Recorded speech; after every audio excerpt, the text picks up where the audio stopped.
Damos paso a don Daniel Granada, que nos va a presentar el tema ¿A qué nos llama el sex appeal, sexualidad y dónde sí?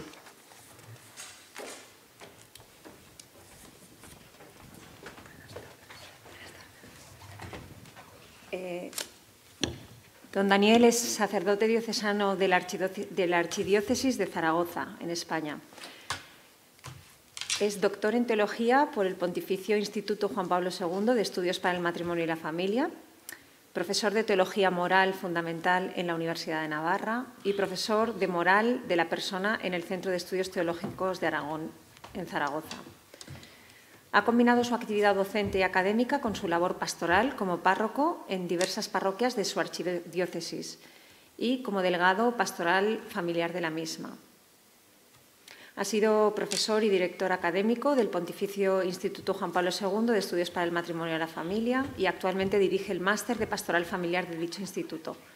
Colabora con el proyecto de investigación internacional Veritas Amoris Project y tiene diversas publicaciones que se reparten entre su labor investigadora en torno al mundo de las virtudes y su relación con la caridad.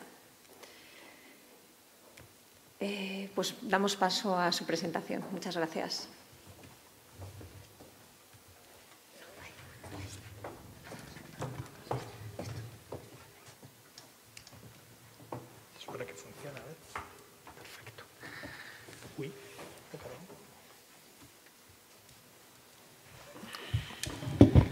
Bueno, pues buenas tardes. Muchas gracias por la invitación y por la asistencia de ustedes. Bueno, antes de nada les invito a que superen la reserva irónica que pueden tener con el título de la intervención y con la apariencia, ¿no? Ya pueden imaginar que no me voy a referir a los elementos que componen el sex appeal, en el que he decidido no hacerme experto desde hace bastante tiempo, sino que me voy a fijar más bien en la meta, a donde creo que conduce la fuerza sexual, la donación de la persona en la entrega sexual para la comunión de las personas. Me gustaría también responder al porqué de esta pregunta muda y permanente que le dice Merleau-Ponty, que es la atracción, el deseo, la fuerza sexual. De todos modos la podemos llamar con todos los matices propios de cada término, y el porqué de su contundencia, de su fuerza, que tantas veces nos hace enloquecer. De todas las notas de este impulso sexual fundamental al que sirve el sex appeal, la que más asombra y confunde a los detentores es su contundencia, ¿no? Que se manifiesta en la experiencia cotidiana, siendo una llamada irrefrenable, recurrente, difícil de gobernar, de integrar en la totalidad de la experiencia. Y por eso es objeto tantas veces y de modo simultáneo o variable de tensión, de ilusión, ansiedad, desesperación, exaltación, rendición. Me estoy dando cuenta que puedo hablar sin mascarilla. Bien, querría comenzar por describir qué es el sex appeal. En la forma común que todos tienen por aceptada, el sex appeal es el despliegue de caracteres sexuales y sensuales que conforman el atractivo sexual de una persona. Así lo define la RAE, dice que es el atractivo físico y sexual. Así es considerado por la mayor parte de la literatura en el ámbito de la sexología, de la divulgación psicológica y de la literatura de entretenimiento y de ocio, que es donde más aparece.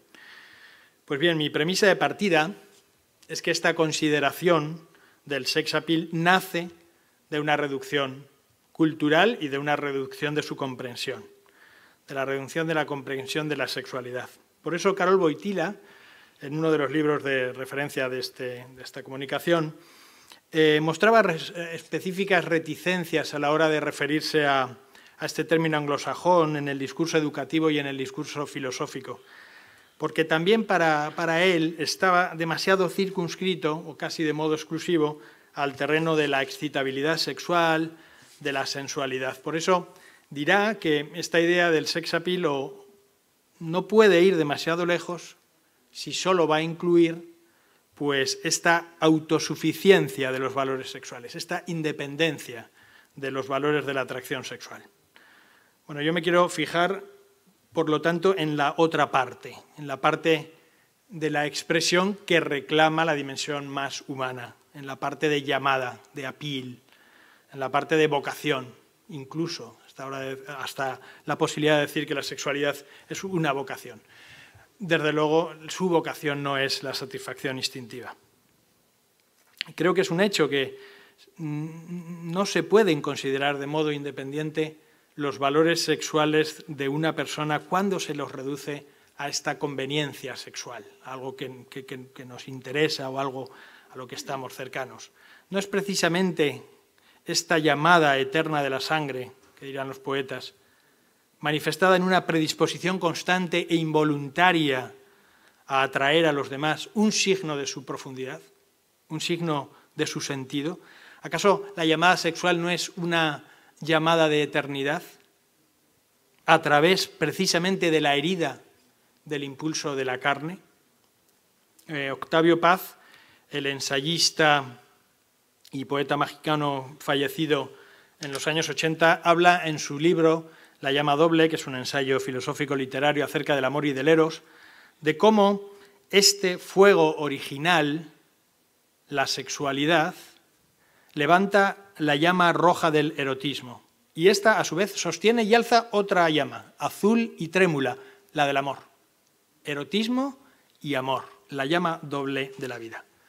Así pues, creo que es esta llama pura, la llama azul y trémula, la del amor, la de la mejor combustión, que es la llama azul de un fuego, la de más poder calorífico, la llama de la unión personal y del amor. Esta es la que se levanta sobre la base sexual y erótica instintiva y le da su aspiración y su meta.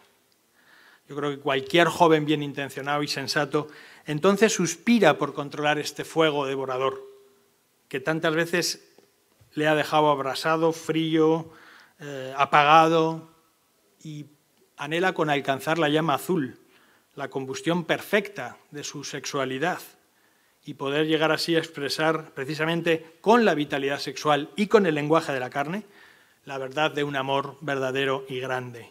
Creo que saber amar con el cuerpo, como dirá Karol Wojtyla, ese es el anhelo escondido en la llamada sexual.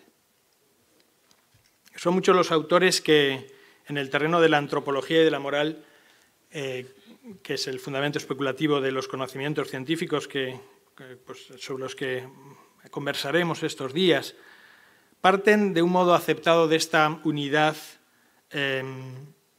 de sexualidad y de amor, de fisiopsicología y de espiritualidad, y defienden, por tanto, la profundidad de la apelación de los sexos. La profundidad de los sexos tendrá un libro al que se ha referido la doctora Lacalle, Fabrice Hayayi. El sex appeal llama a más que la atracción. El amor físico es un fenómeno personal, dirá en este sentido Karol Wojtyla en este libro de Ética, Amor y Responsabilidad. Quiere esto decir que el fenómeno básico de la tendencialidad humana, el impulso sexual, va a ser una propiedad de toda acción humana, pero no va a ser lo que define la acción. Es cierto que el hombre no está constreñido por el instinto, por la libido, eso es una reducción. Es verdad que el instinto, en su procedencia etimológica, instiga. Es verdad que el impulso impelere, que aparece esa conveniencia natural y esa inclinación básica, pero no determinan un tipo de elección personal. En este sentido, hay que dejar claro desde el principio que la sexualidad humana nada tiene que ver, en su esencia, con la sexualidad animal, aunque encontramos semejanzas tendenciales básicas, claro, pero debemos defender que son estructuralmente diversas, precisamente por la configuración que puede realizar la interioridad, la libertad. Cuando nuestro autor, Wojtyla, propone tratar de otro modo la experiencia sexual, de un modo integral, y rechaza como reductivo un tratamiento solo empírico-físico de la llamada sexual, lo que está haciendo y lo que propone en su libro es introducirlo, enmarcarlo en el amplio cuadro de la persona y del amor.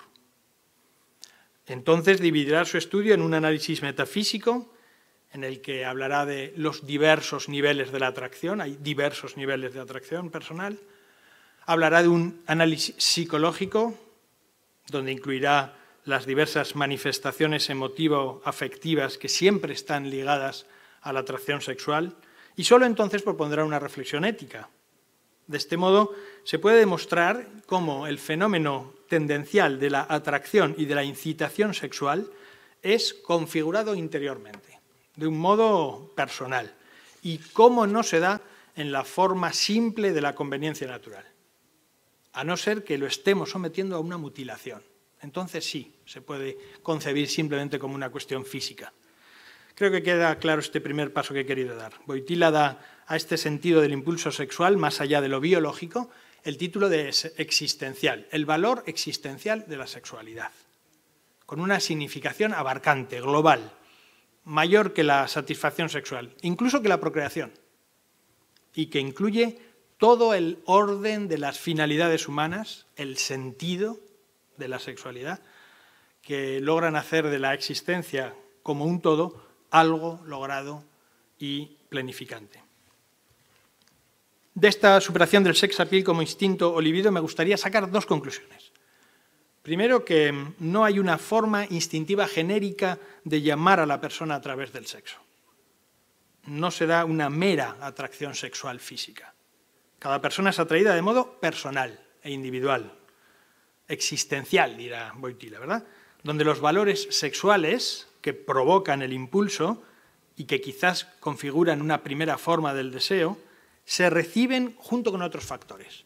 Factores afectivos, factores intelectivos, intuitivos, factores espirituales. En ese sentido, toda forma de atracción es una atracción personal. Una atracción exclusivamente física supone una agresión consentida a factores personales de primera importancia y de evidencia emocional, con lo cual tiene consecuencia esta mutilación del instinto sexual. Aquí extraigo la segunda conclusión. Toda atracción personal está llamada a interpretarse. Cuando somos atraídos podemos interpretar lo que nos está pasando, precisamente por esta estructura racional y voluntaria en la que la recibimos, y que nunca está ajena al valor sexual puro. Así, por ejemplo, podemos decir que cuando tratamos al otro como objeto, en una elección voluntaria, solo lo podemos hacer después de haber vaciado y obviado, en cierta manera, evidencias afectivas notables y que se manifiestan en formas particulares afectivas, como por ejemplo el pudor, como por ejemplo la duda de conciencia, como por ejemplo la vergüenza, como por ejemplo la cierta llamada a la delicadeza en el trato que tenemos en cualquier relación personal, un cierto tipo de reconocimiento personal. Todo esto lo tenemos que obviar si vamos a maltratar a esa persona. No aceptar esta complejidad, pues, de la experiencia es una reducción que a mí me parece, pues, ofensiva, que nos pone por debajo de nuestra posibilidad personal y que ofende la pureza de la calidad personal. Voy a indicar en un segundo momento, no sé si... sí, que esta característica de compleja configuración personal en la misma percepción sexual no ha sido tratada solo por autores católicos, sino por otros muchos. Quería traer simplemente, pues, el otro fenomenólogo, Maurice Merleau-Ponty, de ámbito completamente ajeno al universo antropológico de Wojtyla, pero que corrobora igualmente con rotundidad y de una manera sorprendente esta convicción de que la percepción sexual y que el sex appeal que lo manifiesta son cuestiones mucho más profundas que el propio impulso empírico. Solo insisto en que la percepción sensorial, desde este autor, es en efecto un fenómeno complejo, que nuestra percepción no es neutra, no es objetiva, de puro dato, sino que ya la recibimos contextualizadamente. Él dirá, recibimos las cosas y los huecos entre las cosas. Conectamos las cualidades sensitivas, esos valores sexuales que pueden impactar en nuestra sensibilidad, con un contexto personal, de experiencias también previas, contexto sin el que no se daría la percepción, no podríamos percibir sin él. Y se realiza entonces una sinopsis que genera un sentido, un todo unitario de datos, de vivencias, de instinto, de predisposiciones, de memoria, de tradiciones. incluso, dirá Merleau-Ponty, de fantasmas, de ilusiones en el aporte de todo el inconsciente. En fin, que percibir es ver cómo de una constelación de datos surge un sentido. O como propongo aquí en la frase, que la percepción sexual no es la inauguración del contenido, sino que ya es un resultado. Esto llevado a nuestro campo perceptivo de la sexualidad y de su atracción se advierte también en la amplitud de la atracción sexual. Se percibe sexualmente de modo complejo, según el contexto vivencial propio. La percepción, por eso, es contextual, situada, y así no va a percibir igual el enamorado que el lujurioso.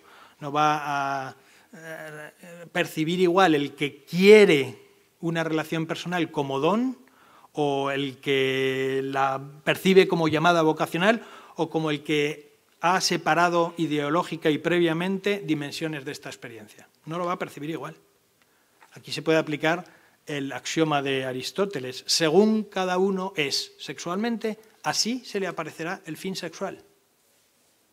Según cada uno es, así se aparece su fin. La configuración de la sexualidad y la llamada a su interpretación debería permitir salir del puro mecanismo reacción-estímulo en el que muchas veces hemos introducido a la sexualidad. Una consideración meramente física de la sexualidad tan típica de esta sociedad de consumo. Llegamos así a la última parte de mi intervención, más propositiva. La sexualidad se personaliza, la sexualidad puede llenarse de sentido desde el mismo momento de la percepción. El sex appeal, o como hemos sugerido mejor, la atracción sexual, es intencional, es simbólica, tiene un sentido, representa algo, remite a través de sí misma a algo mayor que ella, a algo mayor que el sexo. La psicología moderna y la antropología pueden ayudarnos a recuperar esta experiencia integral del sujeto, que no solo reacciona, sino que recibe la experiencia como un evento de sentido personal, que es a la vez complejo y abierto. Pues bien, yo creo que a esta interpretación y a esta recepción profunda de la motivación sexual tenemos que aprender a llegar y tenemos que aprender a reconocer para poder apreciar el alcance y la verdad de nuestras mismas reacciones y para enfocarlas hacia un fin adecuado, que será el fin virtuoso. La cuestión concreta de la fecundidad que vamos a tratar aquí, en esta sede, se incluye también aquí y se debe evidenciar en ese todo de la rica experiencia interpersonal y comunicativo. Tenemos que lograr esta unidad íntegra de la experiencia y, por el contrario, debemos evitar incurrir en las múltiples reducciones de la experiencia sexual, fragmentando su realidad en alguna función parcial. Descubriremos entonces que la atracción sexual es el signo de algo superior y estaremos entrando en la dimensión de verdad. Verdad del cuerpo, podríamos hablar, verdad del sexo, verdad de su lenguaje y, en fin, verdad del amor. Conceptos que verdaderamente interesan mucho a una configuración de vida con sentido. Este es el carácter simbólico de la sexualidad. ¿A qué apela el sexo? Esta frase de Giddens me parece a mí que pues, es algo recurrente en nuestra propia experiencia. Quería hablar de sexo y me he encontrado hablando de amor. Ya hemos visto que cuando Karol Wojtyła intentaba describir la atracción sexual, él mismo se introdujo en todo el universo afectivo y en la grandeza de la experiencia de la atracción sexual. El sujeto recibe afectivamente a una persona por la que es atraída primero, pero enseguida la voluntad reconoce ese vínculo afectivo y lo engloba en toda la persona. Y entonces esa experiencia aparece como la experiencia de un amor y la experiencia, la presencia y la aparición de un amado en sí mismo, por sí mismo. Nos hemos introducido en los diversos niveles de la experiencia fundamental del amor personal. Habrá una exposición del profesor Pérez Soba que desarrollará esta dinámica del afecto amoroso y que realmente es pues, muy interesante. El sexo nos introduce en la atracción de la persona para entrar en una comunión íntima con ella. La respuesta adecuada a esta llamada sexual es la entrega personal o el don de sí en la sexualidad. Que muchas veces la gente no alcance el azul de la llama del amor es solo signo de la pobreza relacional en la que nos movemos en gran parte de nuestras vivencias. Y así nos quedamos en la pura superficie de una experiencia enorme. Esta frase de Karol Wojtyla siempre me ha llamado mucho la atención en su obra literaria, en su obra de teatro, El taller de los Orfebre. Hay una gran diferencia entre lo que se encuentra en la superficie y aquello que es el misterio del amor. Y aquí radica la fuente del drama. Muchos que creen haber tocado el séptimo cielo del amor apenas lo han desflorado. Son felices un instante creyendo haber alcanzado los confines de la existencia por haber descorrido todos sus velos sin residuos, pero en la otra cara no ha quedado nada. Después del rapto no ha quedado nada, no existe ya nada. Y me sobran. El fin del deseo no es, por lo tanto, el placer que conseguimos, sino que este es expresión fiable, el placer es una expresión fiable del verdadero fruto del deseo. Y ese deseo es el deseo de una unión íntima con la persona en la unidad de la carne, a través de la carne. Hay, por lo tanto, una llamada íntima del deseo. Y esa llamada a la unión conyugal, al don de sí personal, a la acogida total del otro en mí. La llamada sexual adquiere sentido personal y razón de actuación, motivo para actuar, motivo para movernos. Hay un nuevo fin en la atracción de la persona. Queremos unirnos con ella. Queremos llegar en la carne, y podemos llegar en la carne, hasta el lugar donde inicia la vida incluso. Y por lo tanto, esa experiencia genera vida. Vida de comunión o vida incluso física. A partir de esta finalidad se puede configurar una forma excelente de actuación, que será una donación y una acogida carnal llena de afecto, de reconocimiento personal y abierta necesariamente a la vida como símbolo de esa plenitud. De esta manera, el sexo se hace donación. El sexo se hace don. Esta será la acción sexual virtuosa, el acto conyugal casto, donde casto no significa cohibido, sino significa pleno, porque es donación y acogida total. El dinamismo sexual se enriquece e integra en un dinamismo afectivo. La configuración personal de la sexualidad y del afecto enriquecen a la persona, le hace crecer. La sexualidad es entonces vulnerable y bien configurable. Es una puerta al ámbito de la persona, a través del afecto, pero llega a tocar el corazón, las fibras íntimas del ser personal y a abrir el espacio y el valor simbólico de la vida, que alcanza incluso el misterio de Dios. Esta es la verdadera amplitud y profundidad del sexo, el don total de sí. El sexo llama con la convicción de la antigua llama, dirá Dante.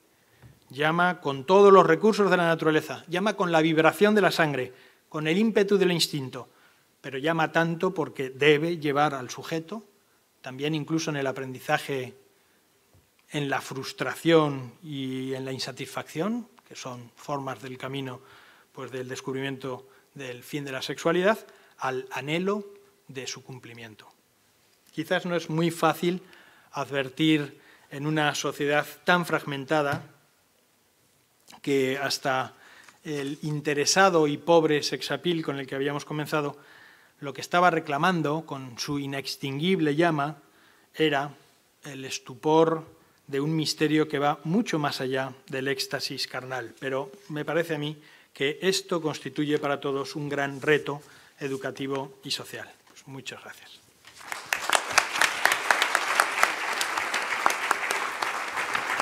Necesito un poquito de agua.